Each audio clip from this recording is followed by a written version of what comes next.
ಸ್ನೇಹಿತರೆ, ನಮ್ಮ ಒಂದು ರಾಜ್ಯ ಸರ್ಕಾರದಿಂದ ರೇಷನ್ ಕಾರ್ಡ್ ಇದ್ದವರಿಗೆ ಸುಮಾರು 1 ಲಕ್ಷದಿಂದ 2 ಲಕ್ಷ ತನಕ ದಂಡ ಪಾವತಿ ಮಾಡಬೇಕಾಗತ್ತೆ.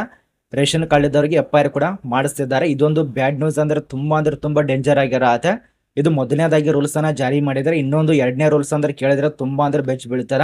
ಅದೇನಂದ್ರೆ ಯಾರ್ಯಾರ ಹತ್ರ ಕಾರ್ಮಿಕರ ಕಾರ್ಡ್ ಇದಾವಲ್ಲ, ಲೇಬರ್ ಕಾರ್ಡ್, ಅಂತವ್ರಿಗಂತೂ ತುಂಬಾ ಡೇಂಜರ್. 3 ರಿಂದ 4 ಲಕ್ಷ ಹಣವನ್ನ ಕಟ್ಟಬೇಕಾಗತ್ತೆ ಸರ್ಕಾರಕ್ಕೆ. ನಿಮಗೂ ಕೂಡ ಜೈಲು ಶಿಕ್ಷೆ ಆಗೋ ಸಾಧ್ಯತೆ ಇರತ್ತೆ.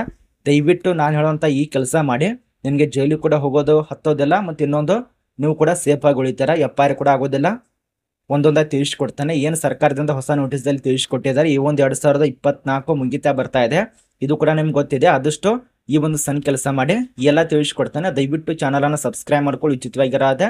ನಿಮ್ಮ ಒಂದು ಸ್ನೇಹಿತರಿಗೆ ಶೇರ್ ಮಾಡಿ, ಹೆಲ್ಪ್ ಆಗತ್ತೆ. ಬನ್ನಿ ಸ್ನೇಹಿತರೆ, ಏನು ಸರ್ಕಾರದಿಂದ ಒಂದೊಂದ ಮಾಹಿತಿ ತಿಳಿಸ್ಕೊಟ್ಟಿದ್ದಾರೆ, ಒಂದೊಂದ ನೋಡೋಣ.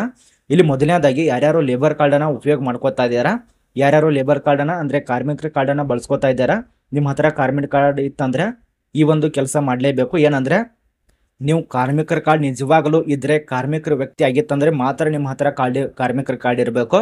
ಇಲ್ಲ ಅಂದ್ರೆ ನೀವೇನಾದ್ರೂ ಫೇಕ್ ಆಗಿ ಕಾರ್ಮಿಕರ ಕಾರ್ಡ್ ಏನಾದ್ರು ಮಾಡಿಸಿತ್ತಂದ್ರೆ ನಿಮಗೆ FIR ಮಾಡ್ತಾರೆ ಸರ್ಕಾರದಿಂದ. ಇದಂತೂ ಫಿಕ್ಸು. ನಾನಂತರೂ ಹೇಳ್ತಾ ಇದ್ದೇನೆ, ನೀವು ಮಾಡೋದು ಬಿಡೋದು ನಿಮ್ಮ ಕೈಯಲ್ಲಿ. ಈಗಲೇ ಏನಾದರೂ ಫೇಕ್ ಆಗಿ ಕಾರ್ಮಿಕರ ಕಾರ್ಡ್ ಏನಾದ್ರು ಮಾಡಿಸಿತ್ತಂದ್ರೆ ದಯವಿಟ್ಟು ಈಗಲೇ ಹೋಗಿ ನಿಮ್ಮ ಒಂದು ಆನ್ಲೈನ್ ಕೇಂದ್ರದಲ್ಲಿ ಅದನ್ನ ರದ್ದುಪಡಿಸಿ. ಇಲ್ಲ ಅಂದ್ರೆ ದಯವಿಟ್ಟು ಸುಮ್ಮನೆ ಯಾಕೆ ಜೈಲು ಶಿಕ್ಷೆ ಅನುಭವಿಸ್ತೀರಾ. ಈಗ ಹೊಸ ರೂಲ್ಸ್ ಅನ್ನು ಜಾರಿ ಮಾಡಿದರೆ, ಯಾಕೆ ಹೊಸ ರೂಲ್ಸ್ ಅನ್ನು ಜಾರಿ ಮಾಡಿದಾರೆ ಅಂದ್ರೆ, ಈಗ ಸರ್ಕಾರದಲ್ಲಿ ಯಾವ ರೀತಿಯಾಗಿ ಪರಿಸ್ಥಿತಿ ಆಗ್ತದೆ ಅಂತ ನೀವೇ ನೋಡ್ತಾ ಇದ್ದಾರಾ, ನಿಮ್ಮ ಕಣ್ಣಾರೆ ನೋಡ್ತಾ ಇದ್ದಾರಾ. ನಾವಂತೂ ಹೇಳೋದಕ್ಕೆ ಹತ್ತೋದಿಲ್ಲ. ದಯವಿಟ್ಟು ನಿಮ್ಮ ಕಣ್ಣಾರೆ ನೋಡ್ತಾ ಇದ್ದಾರಾ. ದಿನಾಲು ಒಂದೊಂದು ರೂಲ್ಸ್ ಅನ್ನ ತೊಗೊಂಬರ್ತಿದ್ದಾರೆ. ಈಗಲೇ ನಿಮ್ಮ ಸೇಫ್ಟಿಗಾಗಿ ಹೇಳ್ತಾ ಇರೋದು, ಏನಾದರೂ ಫೇಕ್ ಆಗಿ ಕಾರ್ಮಿಕರ ಕಾರ್ಡ್ ಮಾಡಿಸೋದಿತ್ತಂದ್ರೆ ದಯವಿಟ್ಟು ಅದನ್ನ ರದ್ದುಗೊಳಿಸಿ.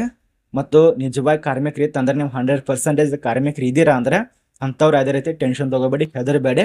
ನಿಮಗೆ ಸೇಫ್ ಆಗಿರತ್ತೆ. ಸರ್ಕಾರದಿಂದ ಏನು ಸೌಲಭ್ಯ ಸಿಗಬೇಕು ಅದೆಲ್ಲ ಸಿಗತ್ತೆ. ಫೇಕ್ ಎಲ್ಲಾದ್ರೂ ಕಂಡು ಬತ್ತಂದ್ರೆ ಸರ್ಕಾರಕ್ಕೆ FIR ಮಾಡಿಸ್ತಾರೆ. 3-4 ವರ್ಷ ಜೈಲು ಶಿಕ್ಷೆ ಆಗತ್ತೆ. ಇದಂತರ ಫಿಕ್ಸು.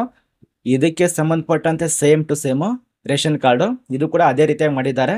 ರೇಷನ್ ಕಾರ್ಡ್ ಏನಾದರೂ ಫೇಕ್ ಆಗಿ ಮಾಡಿಸ್ಕೊತಂದ್ರೆ ನಿಮ್ಮದು ಕೂಡ ರೇಷನ್ ಕಾರ್ಡ್ ಕ್ಯಾನ್ಸಲ್ ಮಾಡೋದಲ್ಲದೆ ನಿಮಗೆ FIR ಮಾಡಿಸ್ತಾರೆ. ಇದೊಂದು ತಲೆಯಲ್ಲಿ ಇಟ್ಕೊಳ್ಳಿ. FIR ಮಾಡಿಸ್ತಂದ್ರೆ ಅಷ್ಟಿಷ್ಟಲ್ಲ, ಬರೇ ಈ ಒಂದು ಪೊಲೀಸ್ ಠಾಣೆಗೆ ಹೋಗೋದು ಅಷ್ಟೇ ಅಲ್ಲ, ಕೋರ್ಟಿಗೆ ಕೂಡ ಹೋಗ್ಬೇಕಾಗತ್ತೆ. ಅಲ್ಲಿ ವಾದ ಮಾಡಬೇಕಾಗತ್ತೆ. ಮತ್ತೆ ನೀವು ವಕೀಲ್ ನೀಡಬೇಕು. ಅಷ್ಟೆಲ್ಲ ಎದಕ್ಕೆ ಬೇಕು.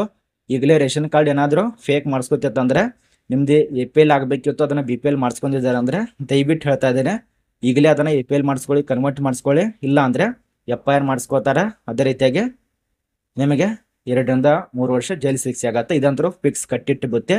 ಇಷ್ಟು ಹೇಳೋದು ನಮ್ಮ ಕರ್ತವ್ಯ. ನಾವು ಹೇಳಿದ್ದೇವೆ.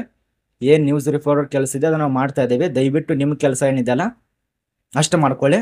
ಏನಾದರೂ ತಪ್ಪಿದ್ದಲ್ಲಿ ಕೂಡ ನಮಗೆ ಕಮೆಂಟ್ ಬಾಕ್ಸ್ಲಿ ಕಮೆಂಟ್ ಮಾಡ್ಬೋದು. ನೀ ಏನು ಹೇಳ್ತಾ ಅಂತ ಕೇಳ್ಬೋದು. ಕೆಲವು ಜನ ನಮ್ಮ ಕರ್ತವ್ಯನ ಅದಾಗಿರತ್ತೆ. ಸರ್ಕಾರಕ್ಕೆ ಪ್ರಶ್ನೆ ಕೇಳೋದು, ಅವ್ರು ಕೊಟ್ಟಂತ ಮಾಹಿತಿ ನಿಮಗೆ ಹೇಳೋದು ಅಷ್ಟೇ ಸ್ನೇಹಿತರೆ.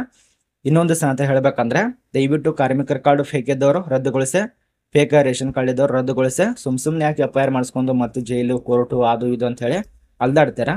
ರದ್ದುಗೊಳಿಸಿ. ಫೇಕ್ ಇದ್ದವ್ರು ರದ್ದುಗೊಳಿಸಿ. ಯಾವುದೇ ರೀತಿಯಾಗಿ ಸರಿ ಇತ್ತಂದ್ರೆ, ನಿಮ್ದೆಲ್ಲ ಸರಿ ಇತ್ತಂದ್ರೆ, ಆದಾಯ ಕೂಡ ಎಲ್ಲ ಕಂಡೀಷನ್ ಪ್ರಕಾರಾಗಿ, ರೂಲ್ಸ್ ಪ್ರಕಾರ ಇತ್ತಂದ್ರೆ ಯಾರು ಕೂಡ ಟೆನ್ಷನ್ ತಗೋಬೇಡಿ. ನಿಮ್ಗೇನು ಸರ್ಕಾರದಿಂದ ಸೌಲಭ್ಯ ಸಿಗತ್ತೆ ಅದು ಪಕ್ಕ ಸಿಗತ್ತೆ.